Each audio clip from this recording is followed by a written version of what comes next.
Welcome to Between the Lines. I am Wendy Maness. Alan Beauchamp is not here tonight, but he'll be back in a couple of weeks. He has taken about 3 weeks off, and so I'll be here with you guys.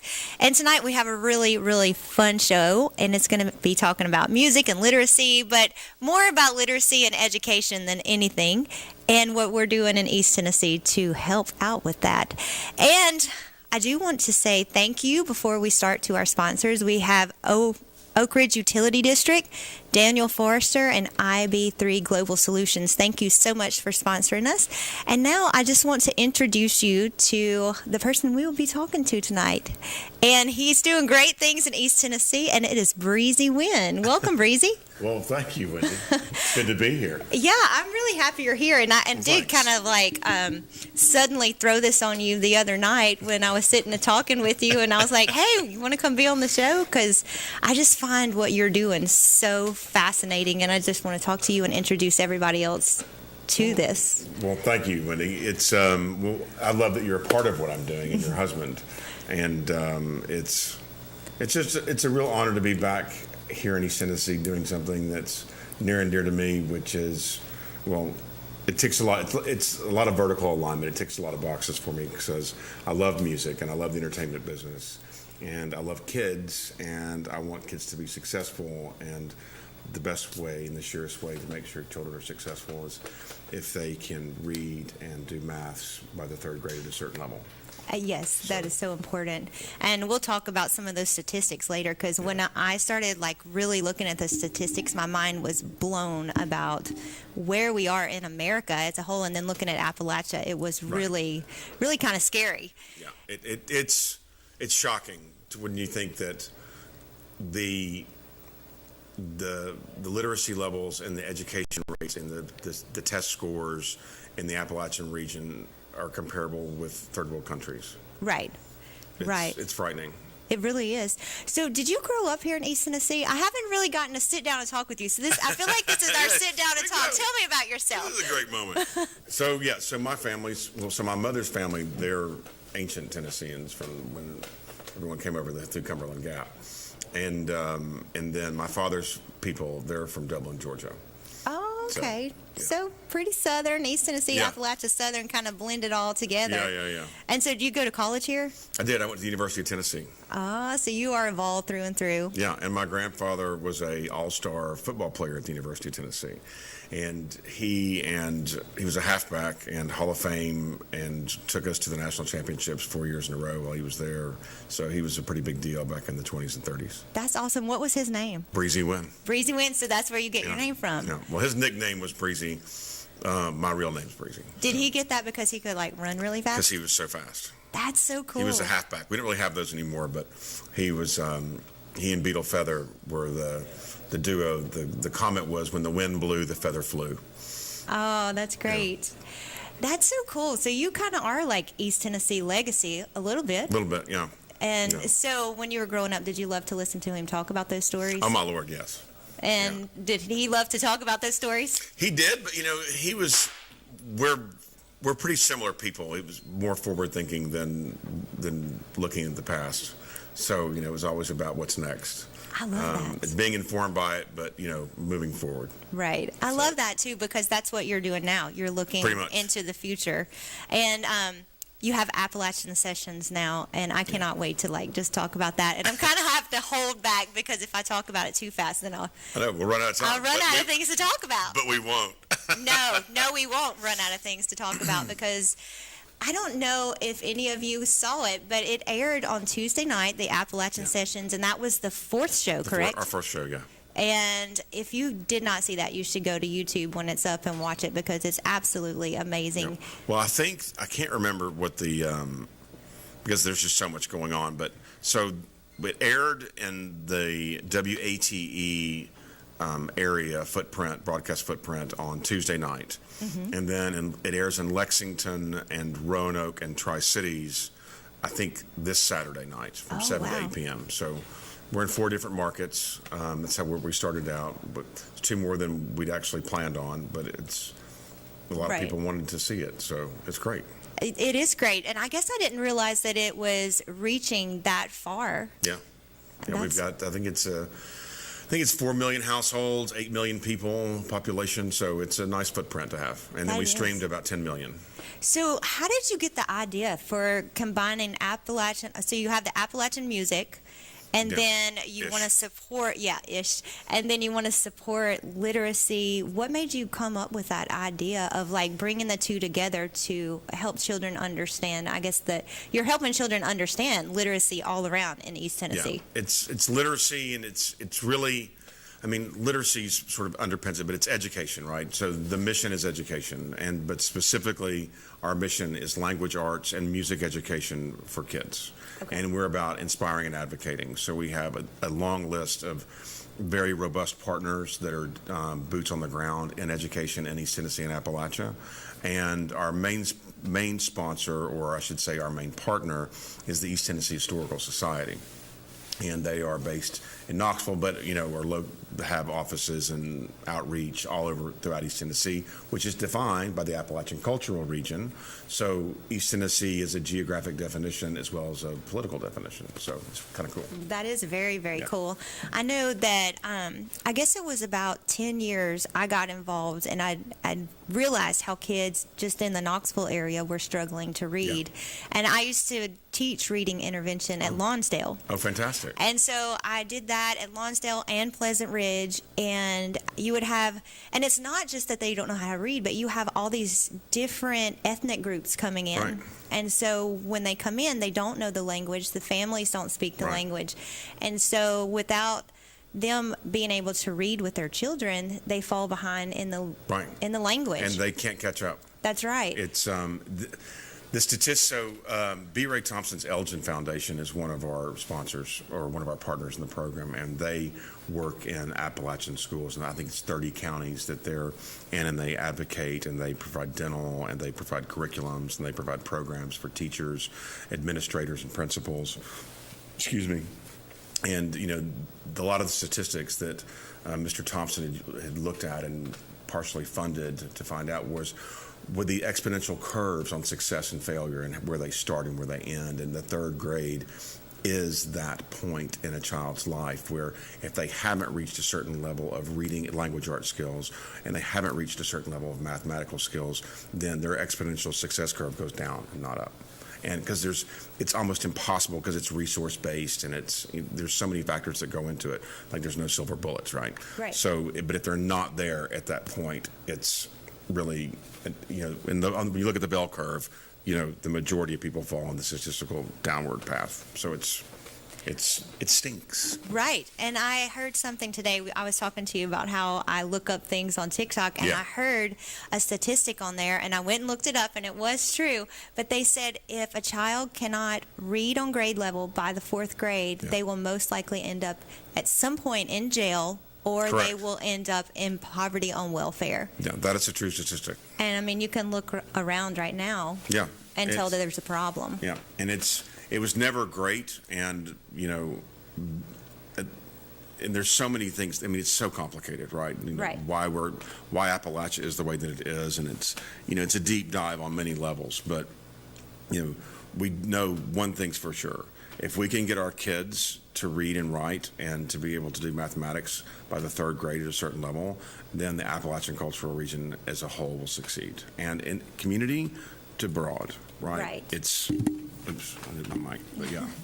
Right, and I mean, I know that this year they have the third grade retention law, and so they're having a test just in a couple of weeks, and there's a lot of parents who are really nervous about what this means for their children.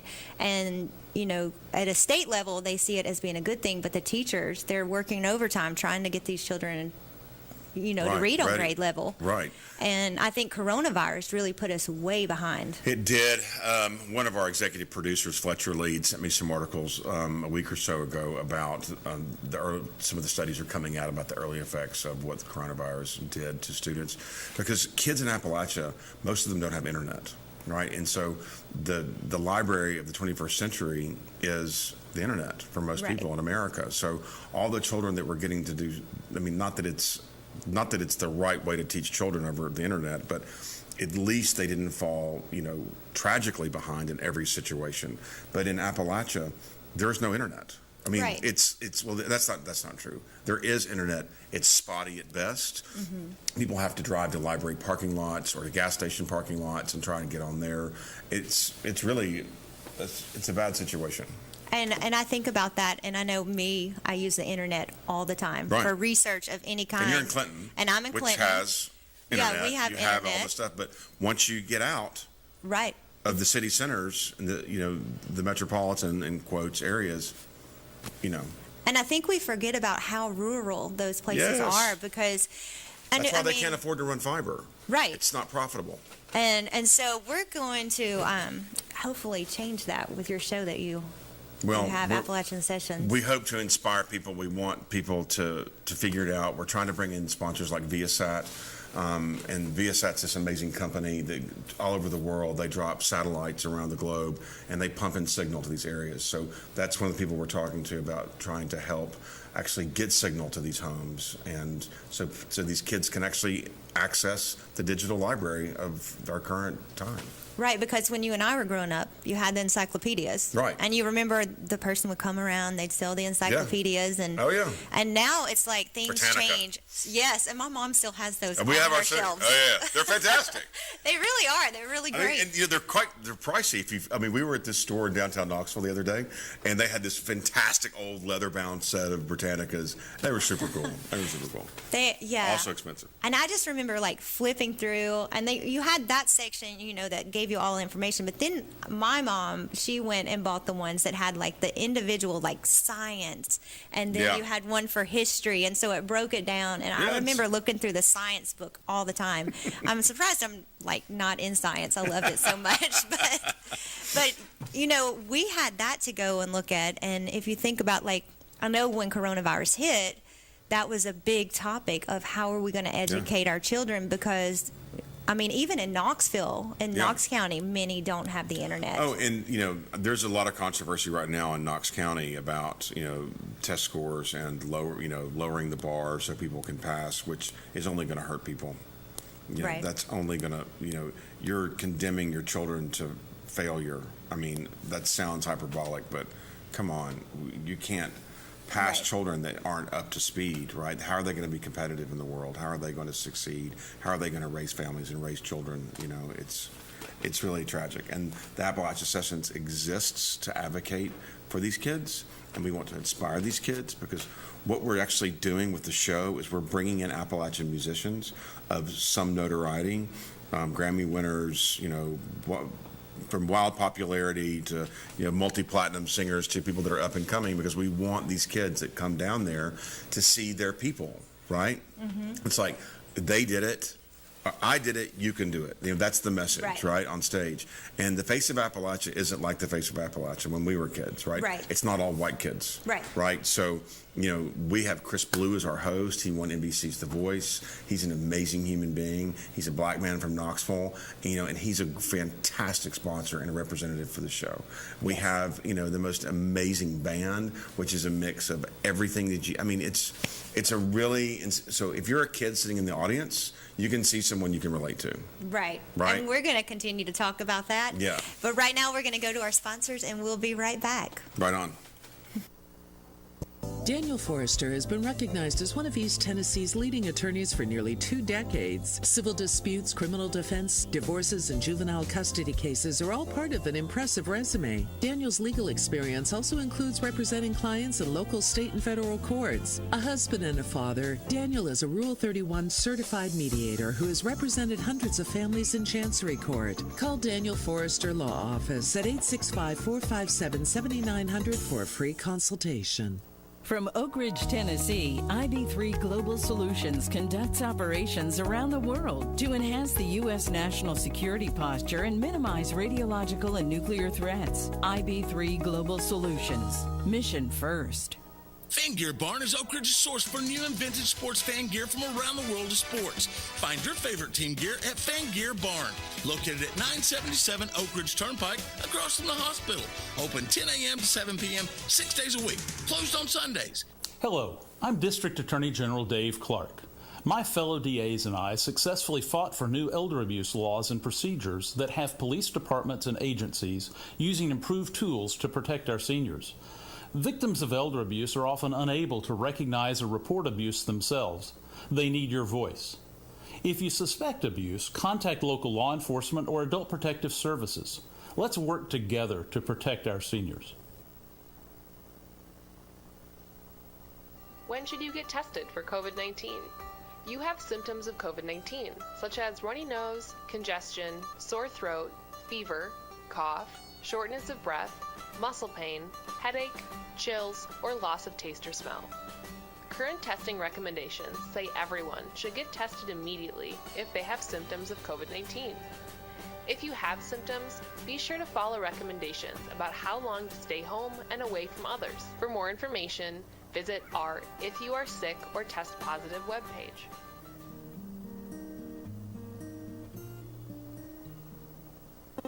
In East Tennessee, winter can be a wild ride of constantly changing weather and cold outdoor fun. Warm up with natural gas heat, hot water, cooking, and soft, comfy clothes. More affordable and reliable than electricity, natural gas makes homes cozy and more valuable. Whether you're a contractor or savvy homeowner, switch to natural gas for your primary energy source. Visit us online at orud.org or call today. Oak Ridge Utility District, your affordable energy source.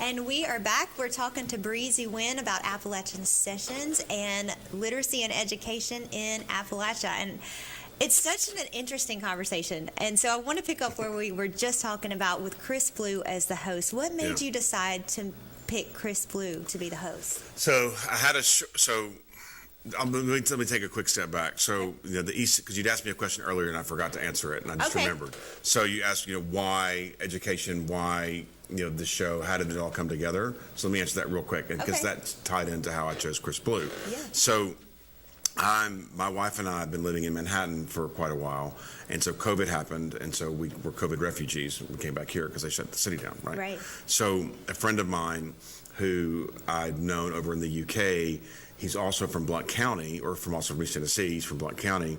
He was brought in to actually take over and be the new CEO and executive director and all that good stuff of East Tennessee Historical Society, who is our presents the show, Appalachia Sessions.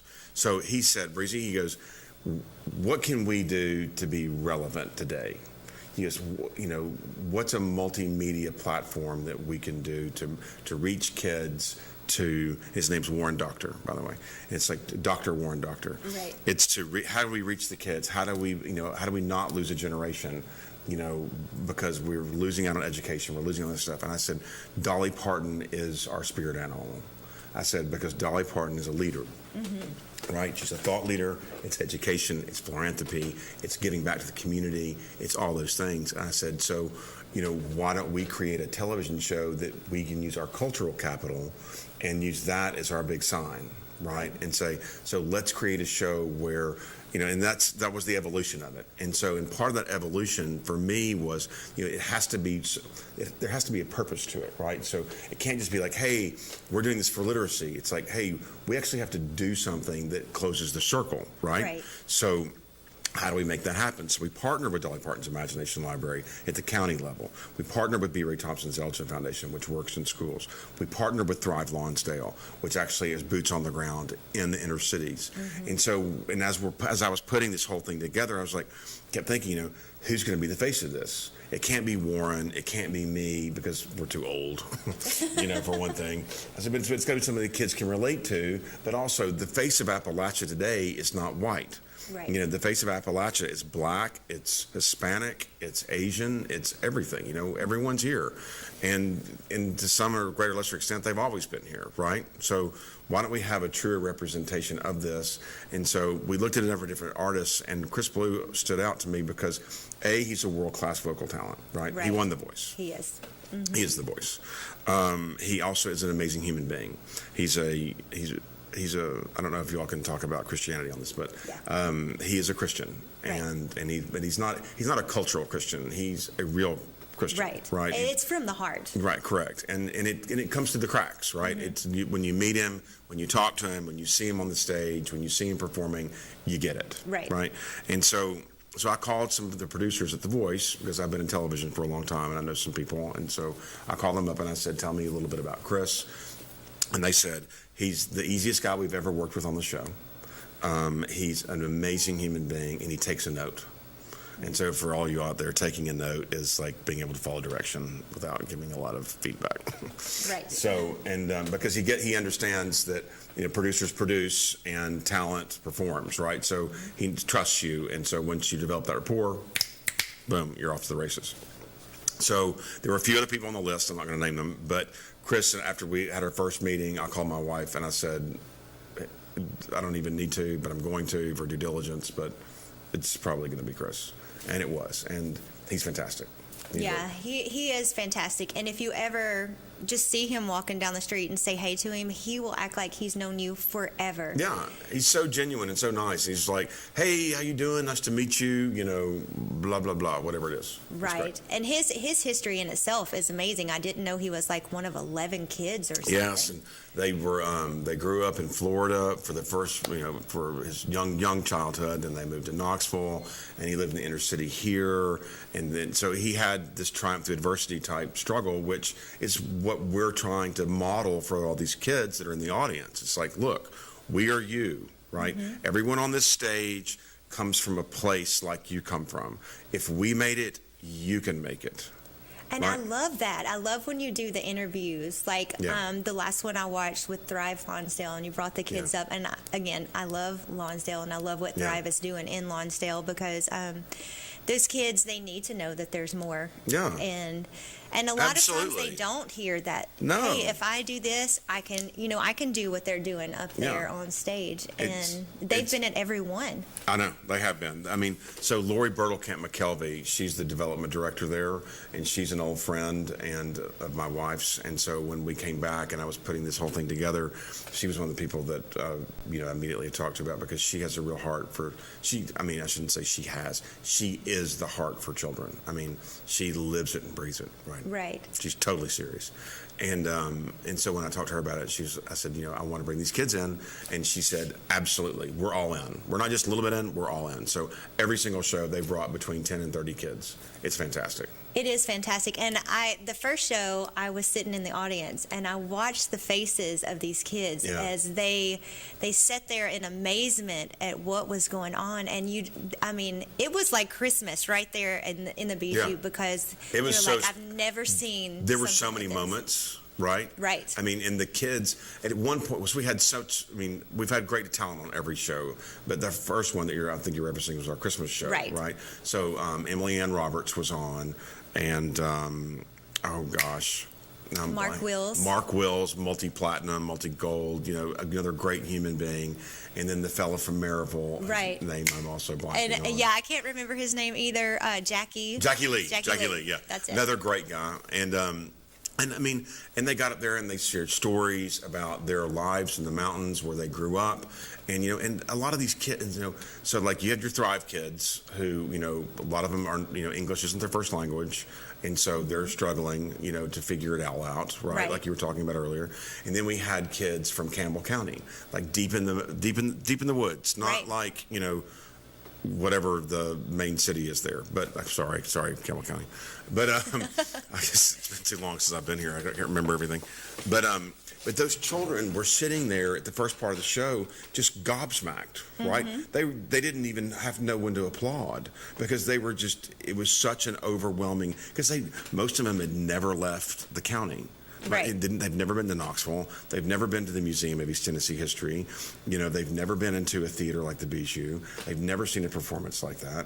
And they've never heard people speak to them that are, these wild successes that have traveled the world with their music and just done so much. So it was a very powerful moment. And one of the greatest things about that was, and I'll get emotional. Shake it off. So the teachers, the administrators, I'm looking at you, makes me emotional. So the teachers and administrators all have written to us and said, that was transformative. These children will never forget it for as long as they live. We've had so much interest in reading and music since that show. So it's been really fun. It is amazing. And if you get to experience it, you'll see what Breezy and I are talking about. And so you are talking about the children come to the BG. What do they do for that whole day? Like, Right. What do they do? So the Elgin Foundation is a big facilitator in this, right? So they have all these deep relationships because it's been going on since the 80s and all these school districts all throughout Appalachia, right? So they help facilitate with East Tennessee Historical Society's program coordinator, and so we bus these kids in. So we usually have between 100 and 250 kids that come in from, name your county, and they go to the museum first. And when they're at the museum, they do a tour of the museum, which has Davy Crockett's first rifle, and there's a cabin inside of it. And, it's there's all the TVA history and, all the history about African Americans and, in the community and in Appalachia. And, how interesting it is to know that, East Tennessee is not like typical South, right? Right. It was not agrarian, so there wasn't a big slave area. So the relationships with white people and black people back before the Civil War is completely different than what you normally read about in history books, right? Right. And most people don't know that. So, also of interest, right? And then our musical history. There's so much music history. I mean, Dolly Parton, of course, we all know. But I mean, like the local legends that are existing right now. We've got Kelsey Ballerini. We've got Kenny Chesney. We've got Morgan Wallen. Morgan Wallen. We've got Larry Fleet out of Chattanooga, who's another rising star. We've got Emily Ann Roberts, another rising star. The Oak Ridge Boys, Ronnie Millsap. I mean, the list just goes on and on and on. And that's Right. just East Tennessee. We're not talking about Eastern Kentucky, which, I mean, Has a ton in itself. more powerhouses, right? But bringing these kids in from these communities and then getting to see this and not read about it and not, be told about it and having it modeled to them is such a big deal. So anyway, back to your question. So they come to the museum, they do that. We have 2 programs that they do because most of them have been through the Imagination Library at this point in their life. Because most of these kids are underserved, right? Right. So they've gotten the free books. They've gotten signed up for the program. And so we have a mentorship program called Mentor Monsters. And so what the Mentor Monsters program is these middle school and high school kids can sign up for it. And if they do, then the Imagination Library will send them a book to read to a child under the age of 5. Oh, I love that. And then if they do that, and they post it on Instagram with the hashtag Mentor Monsters or Appalachian Sessions or whatever it is, I really don't know. I can't remember. Then we send them free merch. Oh, Right? that's so cool. And we put them in a lottery to meet the stars when they come to the next show. So that's how we're closing the circle there. It's teaching them adulting, and so, Right. just one more little push towards, responsibility and stuff. And so they go and they learn all about the Appalachian East Tennessee Yeah, culture, all and about then our they history. come into the Bijou, Yeah. watch a free concert, Yeah. and get to see all of these successful people from and around Right, East Tennessee. from and their Appalachia. hills and from their inner cities. Yes, and we're going to continue talking about this, but right now we're going to take a break, and we'll be right back. Daniel Forrester has been recognized as one of East Tennessee's leading attorneys for nearly 2 decades. Civil disputes, criminal defense, divorces, and juvenile custody cases are all part of an impressive resume. Daniel's legal experience also includes representing clients in local, state, and federal courts. A husband and a father, Daniel is a Rule 31 certified mediator who has represented hundreds of families in Chancery Court. Call Daniel Forrester Law Office at 865-457-7900 for a free consultation. We should never lose sight of our health. To keep moving forward, let's not forget everything we've learned. Limit the salty food options. Make your own daily exercise routine. And always receive regular checkups. More than anything, we have learned how important these small steps can make a big difference. So we can all continue to move forward together.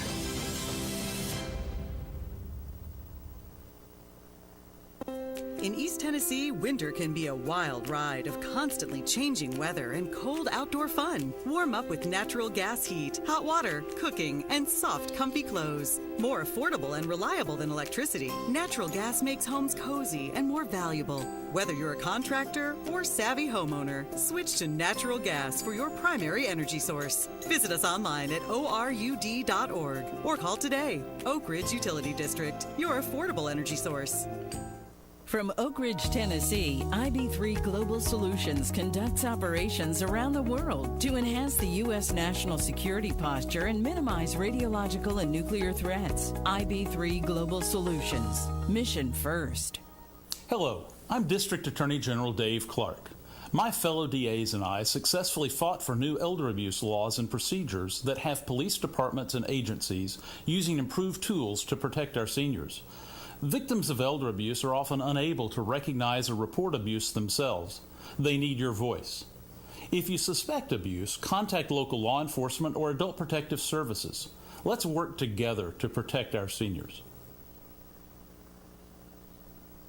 Fan Gear Barn is Oak Ridge's source for new and vintage sports fan gear from around the world of sports. Find your favorite team gear at Fan Gear Barn, located at 977 Oak Ridge Turnpike, across from the hospital. Open 10 a.m. to 7 p.m., 6 days a week. Closed on Sundays.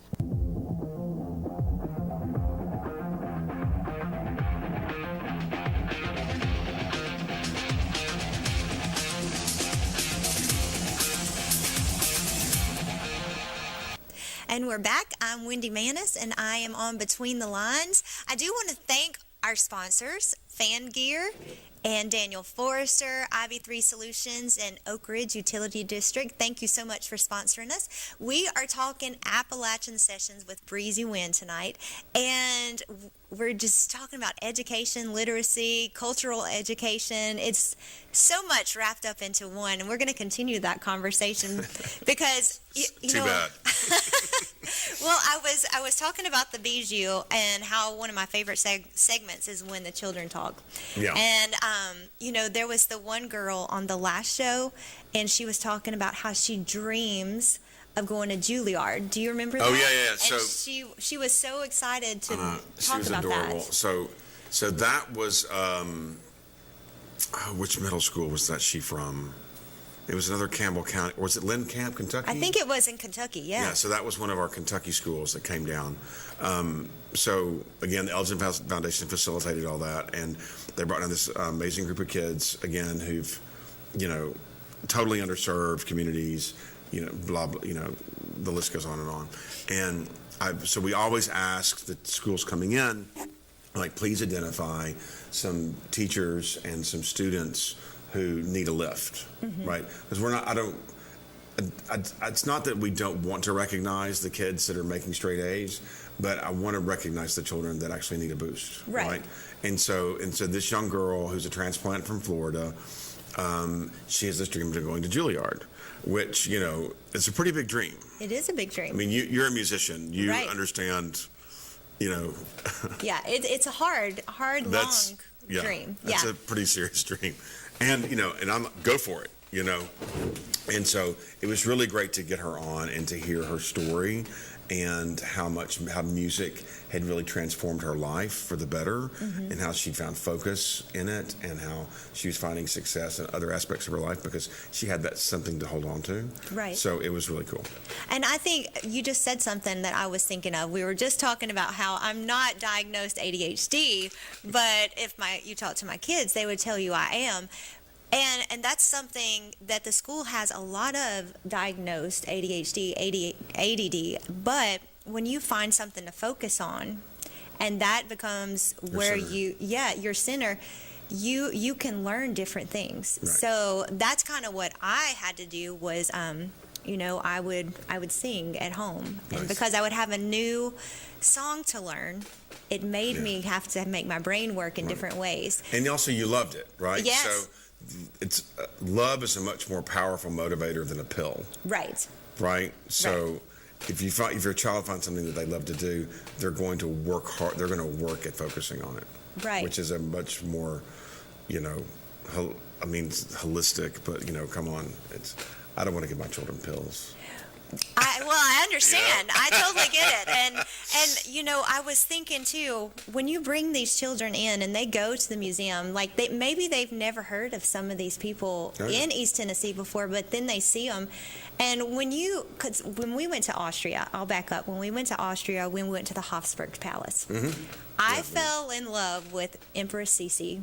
I did not know much about her, but once I learned about her and I learned the things she did, it gave me motivation to do those things myself. Like, she exercised every day, she ate healthy, and that's how she would stay focused, because she figured out if she didn't do those things daily, then she kind of just wandered. Yeah, but that kind of experiential learning, you can't compare it to reading a book, right? So, I mean, obviously we all have to read, and we all have to learn how to read, and we have to learn how to study and how to actively study, right? Right. But going to a museum is a completely different experience. It's tactile, it's visual, it's sensory, so these things stick with you. These are experiences. Like, I remember the field trips I went on when I was a kid.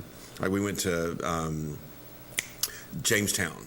Mm-hmm. Oh, yes. And that was fantastic. I mean, I still clearly remember that entire trip, and that was when I was in the 5th grade. Right.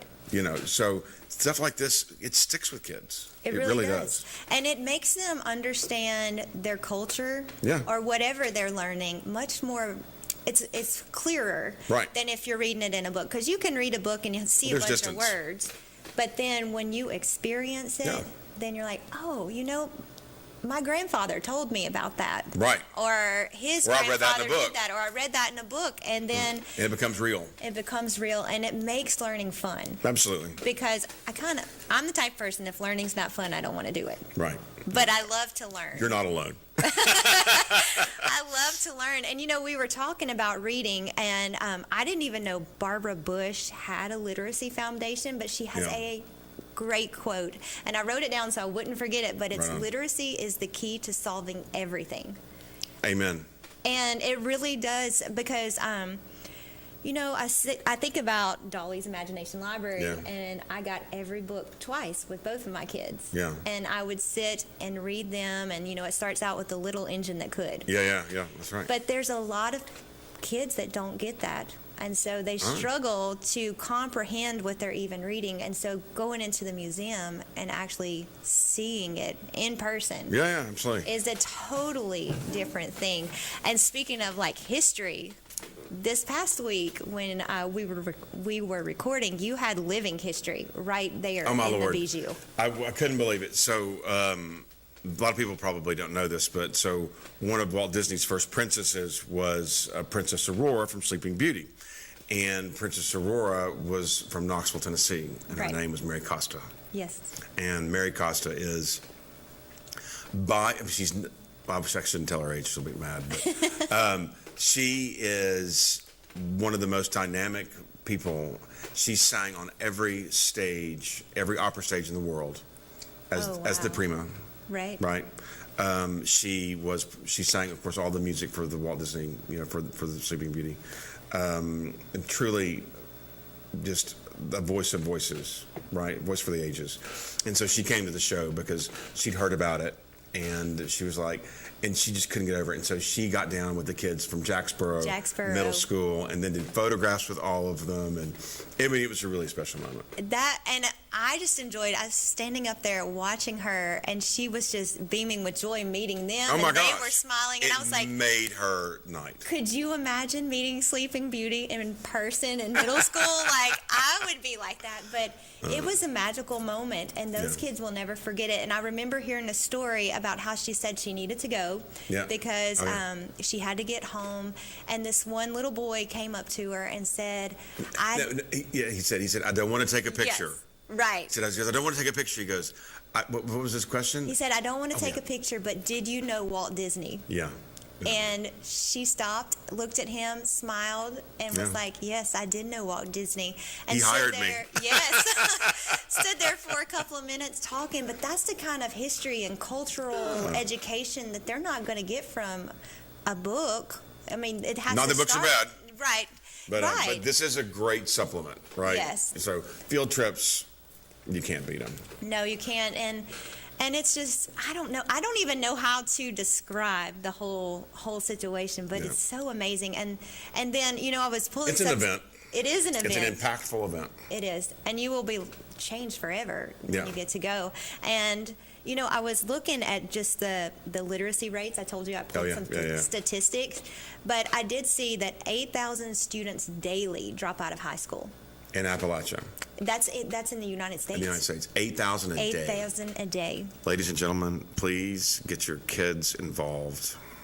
And I don't know crazy. The situations that they're in, but I'm sure all of them, right? 8,000. I mean, how many is that a week? That's like what, 40,000 a week? Yeah, That's a lot of children dropping out of high 8 times school. 5 is 45. 45,000 a week. 45. See, Yeah. I need to learn some math. See, ladies and gentlemen, maths. Math literacy. Yeah, that's a thing. Yeah, it's real. And here in Appalachia, I learned that 30% of Appalachian adults are considered functionally illiterate. 30%. 30%? Yeah. I didn't think it was that. Yeah. I didn't know it was that high. 30%. And I mean, that's a lot. But in the United States, 54% of Americans read below a 6th grade level. Right. Well, newspapers and magazines traditionally have never been, they don't write them above a 5th grade level because of that. Right, and that's what I learned when I was in communications, that you never write above a 6th grade level because but I didn't know the statistics for 54%. I didn't either. That's really, it's horrible. And so here's another. So speaking of education and literacy and all this stuff, which is fantastic, and it's the firmament of the Appalachia Sessions. So we have also partnered with Pellissippi State Technical, or I don't know what they call it now. It's Pellissippi State Community College. They dropped the technical, didn't they? I guess. Okay. So Pellissippi Community College, amazing organization, and they are so. Like your husband, who's my band leader, Jonathan Maness, amazing fellow. Thank you. Who also sing. Jonathan's a teacher at Pellissippi. He is. And a professor, I should say, not a teacher. And I believe he just got tenure. Congratulations, Thank everybody. you. Isn't that fantastic? And we also have Misha Goldman, who's also a professor. Amazing, too. And another amazing individual. So, when we bring in all these interns from Pellissippi to have a real life experience behind the scenes, so they can actually see what it's like to work on a professional television show, and to understand, to deploy the skills that they're learning in school in a real life setting, which is also great. And Pellissippi's been a great partner. We love them. They're fantastic. Yes, and that's another thing. Like you have a lot of you have a lot of teachers on stage. On stage. I mean, half of our musicians are teachers. And then a lot of the people running the show are students. Correct. And so that's another way that you are educating. Yeah. It's a good thing. It's holistic. It's a good program. And and so in our band, so we have an amazing band, by the way. Yes, you do. So she's a part of. But and her husband's a part too. But so Gary Biscuit Davis, who was Dolly Parton's band leader for 13 or 14 years, did 2 or 3 albums with her, toured with her. He's our banjo player. Yeah. And he has won international banjo competition more than any other person ever in the history of it. He was just inducted into the Banjo Hall of Fame, which Dolly gave his induction for. He's an amazing guy. We have Cruz Contreras on the keyboard. Cruz was with, he was with the Black Lilies, but before that, he was with Robin L. and the CC String Band. He's been on the Grand Ole Opry stage countless times. Right. We have Daniel Kimbrough on bass. Right. He's with the Jerry Douglas Band. It's like Grammy winners. It's a musically and a sonically sound thing that's happening. So musicians, teachers, and so non-professionals will appreciate it. The professionals appreciate it too because it's put together. Right. And I like that when sometimes they share their stories too. Yeah. Like I'll never forget Chris talking about his teacher at Bearden and how she really inspired him to keep going. Exactly, because he wanted to be a basketball player. Right. I mean, that was his thing. He was an amazing sportsman. He wanted to play basketball, and his teacher came to him and said, "You have a real gift, and it's not basketball. Right. It's your voice." She goes, and you will. She said, "Your voice will take you further than that basketball ever will, and will make you more influential, and you'll be able to change lives with that." And he is. And he is. We're going to go to commercial right now, and we'll be right back. Daniel Forrester has been recognized as one of East Tennessee's leading attorneys for nearly 2 decades. Civil disputes, criminal defense, divorces, and juvenile custody cases are all part of an impressive resume. Daniel's legal experience also includes representing clients in local, state, and federal courts. A husband and a father, Daniel is a Rule 31 certified mediator who has represented hundreds of families in Chancery Court. Call Daniel Forrester Law Office at 865-457-7900 for a free consultation. From Oak Ridge, Tennessee, IB3 Global Solutions conducts operations around the world to enhance the U.S. national security posture and minimize radiological and nuclear threats. IB3 Global Solutions. Mission first. Fan Gear Barn is Oak Ridge's source for new and vintage sports fan gear from around the world of sports. Find your favorite team gear at Fan Gear Barn, located at 977 Oak Ridge Turnpike, across from the hospital. Open 10 a.m. to 7 p.m., 6 days a week. Closed on Sundays. Hello, I'm District Attorney General Dave Clark. My fellow DAs and I successfully fought for new elder abuse laws and procedures that have police departments and agencies using improved tools to protect our seniors. Victims of elder abuse are often unable to recognize or report abuse themselves. They need your voice. If you suspect abuse, contact local law enforcement or adult protective services. Let's work together to protect our seniors. When should you get tested for COVID-19? You have symptoms of COVID-19, such as runny nose, congestion, sore throat, fever, cough, shortness of breath, muscle pain, headache, chills, or loss of taste or smell. Current testing recommendations say everyone should get tested immediately if they have symptoms of COVID-19. If you have symptoms, be sure to follow recommendations about how long to stay home and away from others. For more information, visit our If You Are Sick or Test Positive webpage.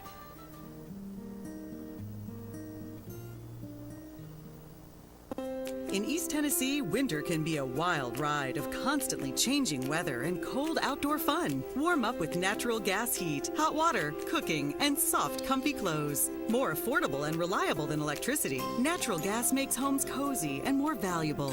Whether you're a contractor or savvy homeowner, switch to natural gas for your primary energy source. Visit us online at orud.org or call today. Oak Ridge Utility District, your affordable energy source.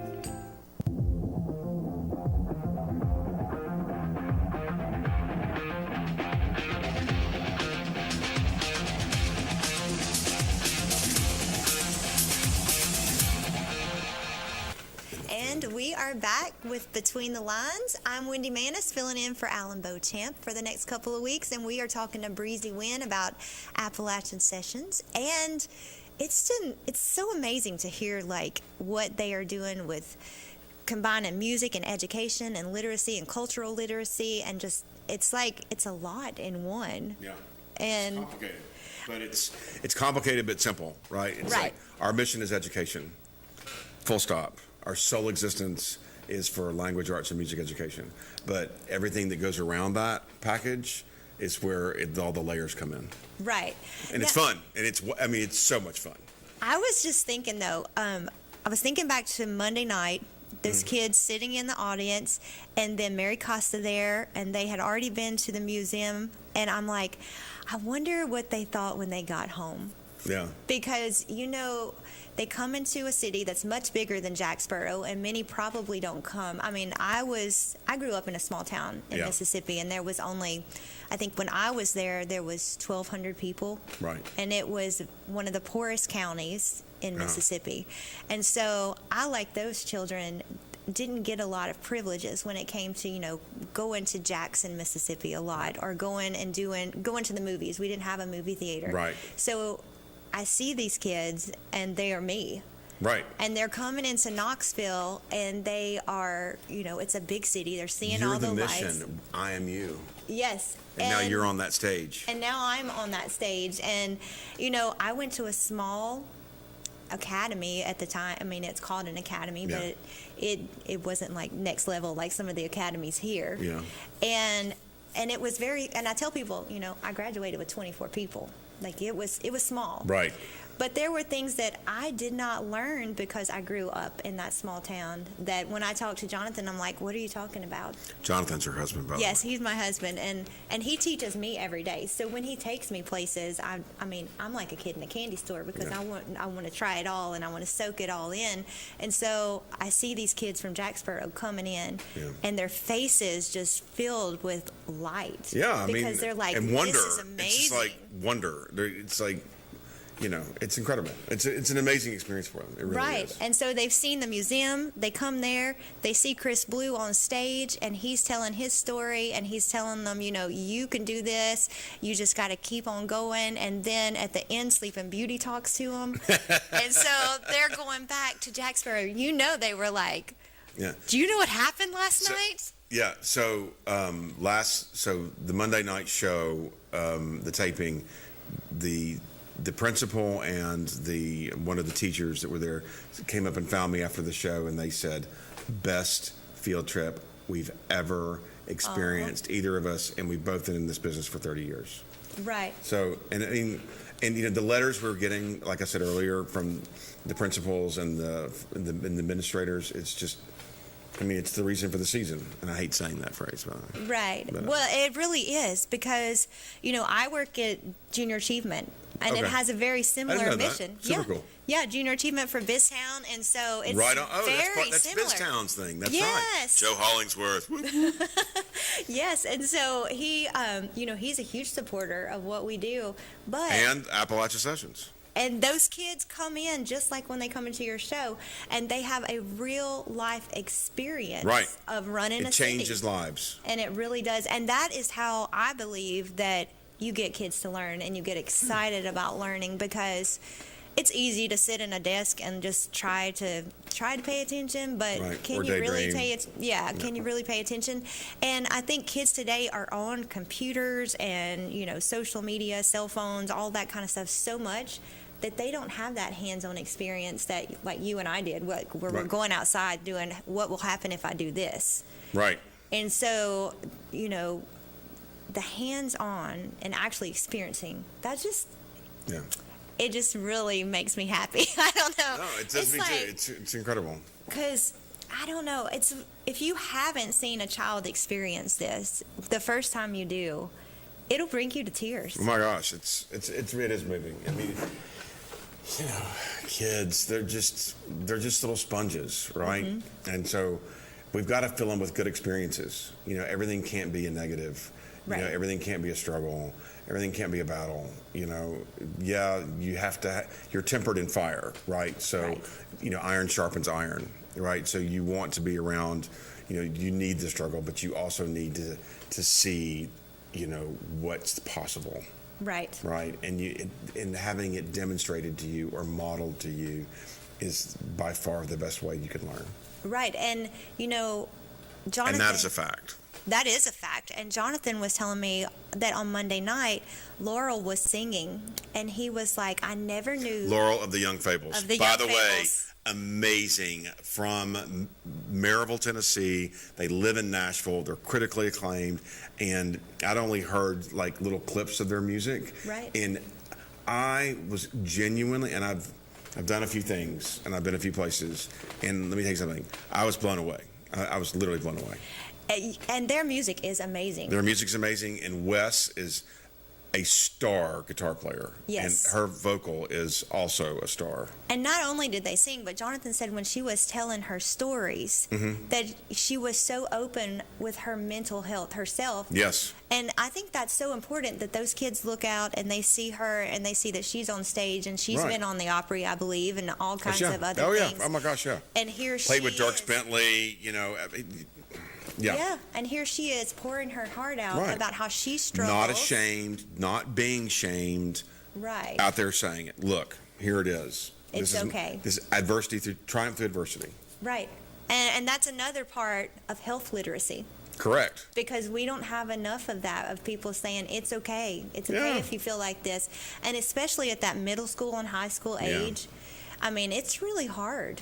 I think it's even, it's wild. A friend of mine in Nashville started this thing, and it's about mental advocacy, and it's great. But, my comment to him was, I love what you're doing, buddy. It's fantastic. I said, but let's move it to middle school because let's keep going earlier. Let's keep going earlier. And like one of the things my father-in-law said, who started the Elgin Foundation, he said, after all of their studies, it's really preschool. It's like you've got to go young. You really do. And it doesn't matter if it's reading, if it's language, if it's maths, if it's mental, whatever it is. Right. Young. Yeah, and you really do have to start young because, I've been in these preschools because I subbed when I wasn't working full time. I would sub, and then there are a lot of kids, they don't get the attention at home and they come to school and then maybe it's an abusive situation or there's all kinds of crap going on. And I couldn't even imagine being a teacher today and having to talk to the kids about that situation because a lot of them won't talk about it. Right. Of course not. Because why would you? Because you're going to get punished. Right. So, advocacy for children is such a big deal, and mental health, and but there's so much substance abuse that happens in low socioeconomic communities because people are depressed. You turn to booze and alcohol. It's a bad cycle, right? And the children really suffer. Right, and that's who's really paying the price. Which, in turn, your whole community suffers because those children are going to grow up to not be civic-minded. They're not, because they're not going to have the capacity to do it. They're not going to have the capabilities to do it. They're not going to have the education to do it. Right. Barbara Bush. Yes. Literacy is the cure. Literacy is the cure for everything. And I was just like, wow, Barbara Bush has this literacy foundation. Well, I'm going to look it up later. I should have known. She was a teacher. Right. And so it makes a lot of sense. And then, not only do these kids come in, but you said, some of them are in poverty, but they're coming for absolutely nothing. Yeah. No money they have to spend to get there. No, it's all free. All their food, everything's done. Everything's covered for them. And the next show's on April 10th. It's on April 10th. Yeah, we run congruent with the school year because again, we live to serve the kids. So we only have the shows once a month, and we have them during the school year. So we take a summer break. And it'll be April 10th, and it'll be at the Bijou. The Bijou Theater, the historic Bijou Theater. The historic. And when you start to study that's really interesting. I know, also fascinating. But you should attend this show because you can go. Oh, by the way, that one of the part of the firmament of the Appalachia Sessions is we modeled it on the Knoxville Sessions. And this is also a very little known thing. Some people know about the Bristol Sessions, but not many people know about the Knoxville Sessions, which happened not long after that. The Bristol Sessions were almost exclusively hill music and white people. The Knoxville Sessions were ecumenical. So it was black artists, and it was really something else. Well, I didn't even know that. Yeah. I'm full of tidbits. If Warren Doctor was here, he could really fill you in on all the good stuff. I like the part that he's like Doctor. I know, right? It's hilarious. But he's doing amazing things at the museum. Yes. And absolutely. And with your programs together, it's like, oh my gosh, but.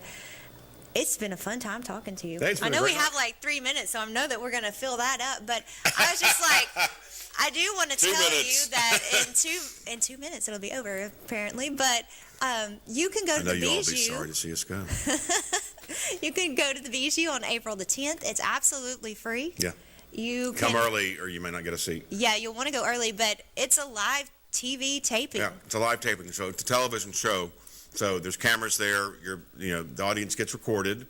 Wear your best outfit. But or whatever. And you'll get to see some of these kids that we have been talking about and how the whole day impacts their life. And I know that they go home changed. Oh my gosh. Because how could you not? It's really cool. It is really cool. And you can see it it's www.appysessions.com. So APPY Sessions SESSIONS.com. And it's at Appy Sessions on all the social media. We have a YouTube, so you can actually see the shows. We haven't got the interviews for the kids up yet, but we're working on that. So not only will we have all the music clips peeled out, but we'll also have the interviews with all the kids and the teachers. Right. And if someone wanted to help support you, even in a small way, how can they do that? You make a donation to the East Tennessee Historical Society. All right. And you have T-shirts now, I know. We do have T-shirts for sale. And I saw this. Merch. Merch. I like the one that has like the little blue man on the microphone. Yeah. And It's and wearing the cowboy hat, I Yeah. think. It's like really cute. But all of that money will go help support education and literacy right here in East Tennessee, as well as if you come to the show and you can donate, I'm sure, there. Oh, yeah. You can donate all you want. And this is a great cause. Well, thanks. I'm really excited to see where it goes because I know that good things are going to be coming your way. Thank you. Thanks for this having project. me on. You're welcome. Thanks for being on. And I hope you all will tune in next week. We are going to talk to Little Ponderosa. Have a good night. I will see you soon.